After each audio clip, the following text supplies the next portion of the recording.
In this video, we're going to talk about the kernel of a homomorphism and talk about a couple of properties that the kernel will have. Alright, so again, for the duration of this video, let's let phi from G to H be a homomorphism. And again, we'll assume that G is a group with operation dot and H is a group with operation star. Again, those could be the same group, but we're going to assume that they don't have to be. Alright, so phi is going to be a homomorphism. Here's a definition.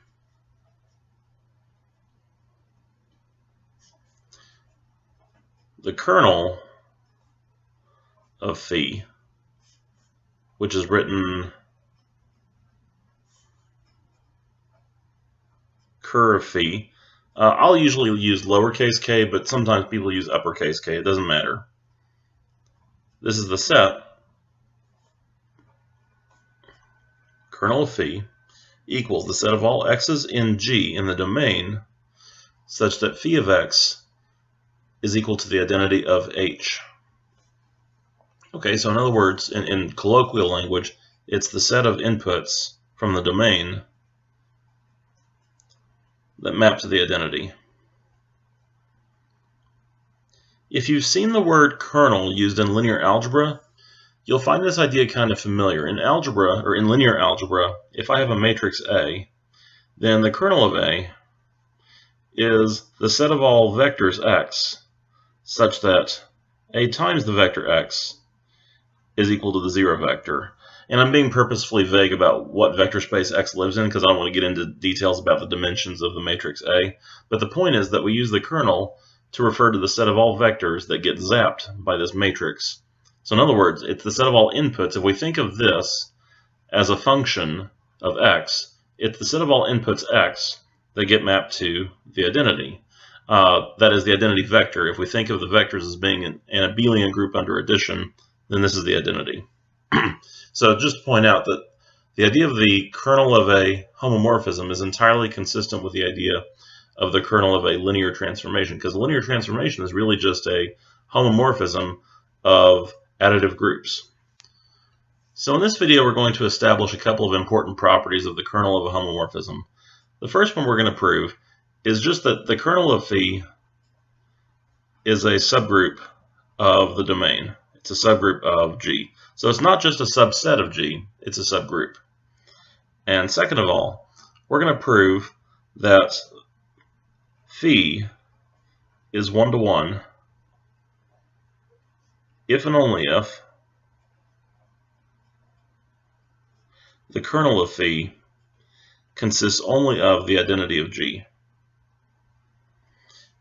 And I think both of these will be pretty straightforward proofs once we understand what the definition of kernel of phi is and how to use it. Alright, so let's start with proof of number one.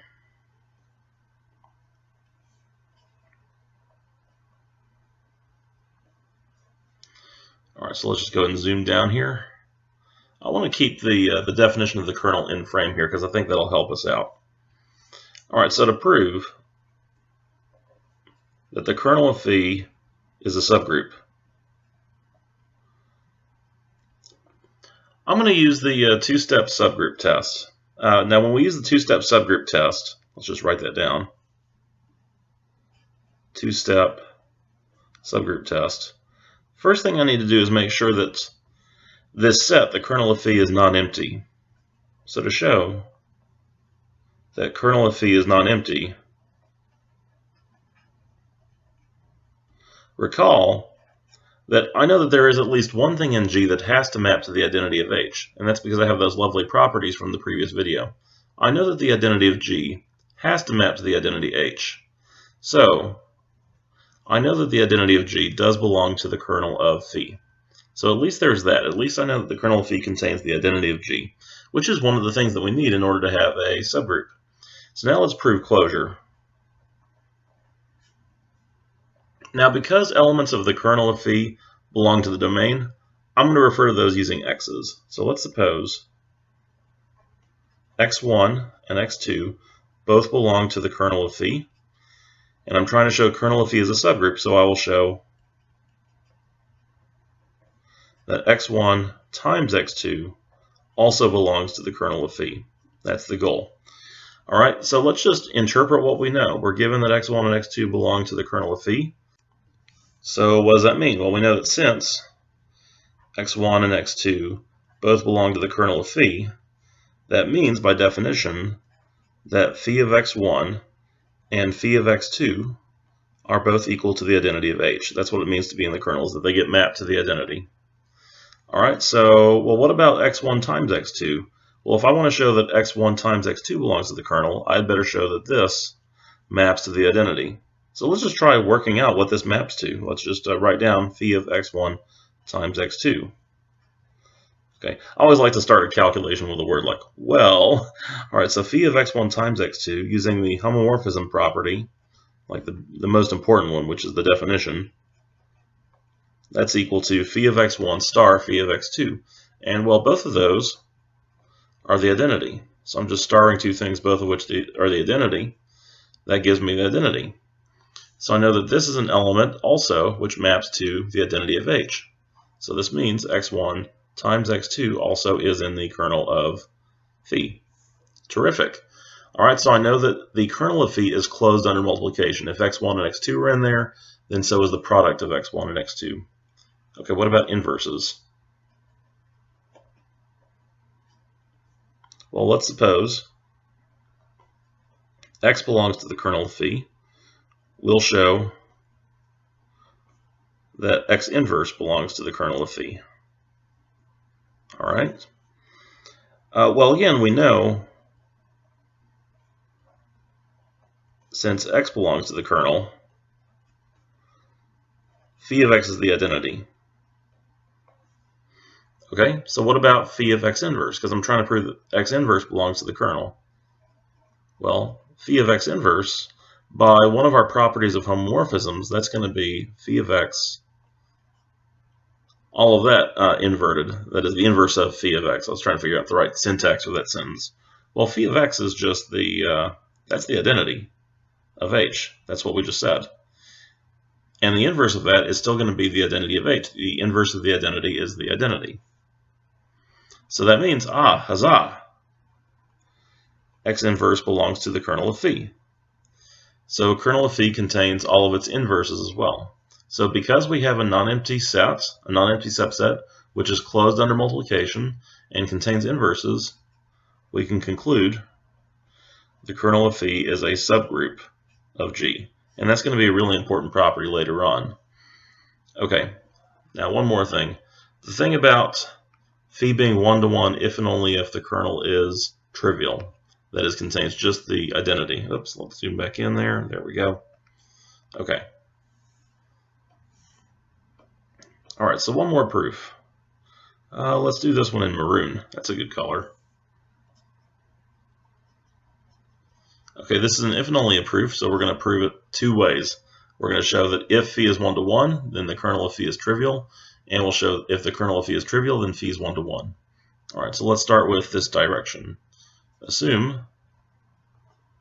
phi is one-to-one. Okay, well, first of all, I'm trying to show kernel of phi is just the identity. Well, first of all, I need to show that the identity actually is in the kernel of phi. But I know that because we know the identity of G belongs to the kernel of phi because phi of the identity of G is the identity of H. That's one of our homomorphism properties. So I know that we at least have that. Now to show the other direction, let's assume that X belongs to the kernel of phi. All right, we need to show X is the identity of G. That's what we have to do in order to prove that the kernel of phi is just this set. We have to show that the only thing that's here is this. So we're assuming X belongs to here, and we're going to prove X is just the identity. All right, well, if we know that X belongs to the kernel of phi, that means phi of X is equal to the identity of H. But we also know that the identity of H is phi of the identity of G. And this is going to be really crucial here because look, we have phi of x equals phi of the identity of g. And the one major thing that we assumed about phi was that phi is 1 to 1. Well, if phi maps both of these elements to the identity of h, then that means, since phi is 1 to 1, x is the identity of g. So what that means is that anything that's in the kernel of phi has to be the identity of g, which means we've now shown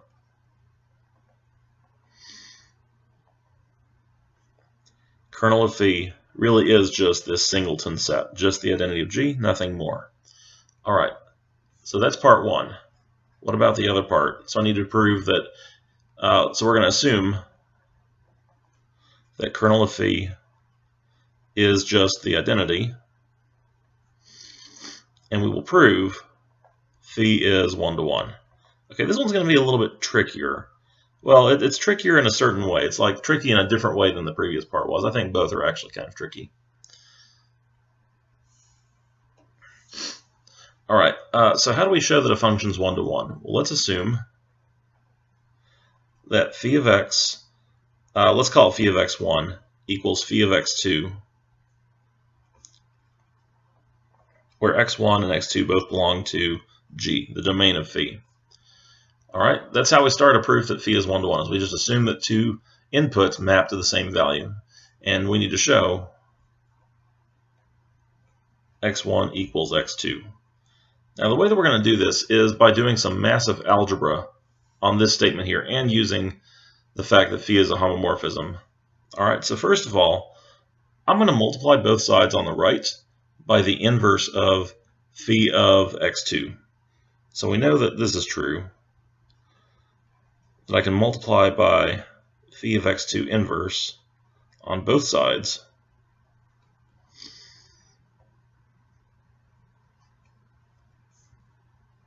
And now what's going to happen is on the right, I'm going to get the identity of h.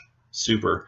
Okay, and you might be starting, like your mouth might be starting to water because now I know that I have the identity of h, and on the left I'm going to have phi of something after I do a little bit of work. So I'm going to be able to make a statement about the kernel here. But first, the left side is phi of x1, and then I can use a property of homomorphisms to say that that's the same thing as phi of x2 inverse. I can transfer that inverse inside. And then I can use the founding property of homomorphisms to say, well, that's just phi of x1 times x2 inverse. That's the definition of homomorphism. And I know that that's the identity. But wait, that means that this belongs to the kernel of phi. Well, that's great. Because now I can say, well, since x1, x2 inverse belongs to the kernel of phi, and well, what did I assume about the kernel of phi here? I assumed that the kernel consists only of this one element here, the identity of g. So that means that x1, x2 inverse has to be the identity of g. I'm trying to use a capital I there. I know that some of y'all like to use that notation. I prefer the number 1. Okay, so x1, x2 inverse is the identity of g. Sorry, I didn't mean to say element of. That's equal to. Has to be equal to, because that's the only thing in the kernel by our assumption.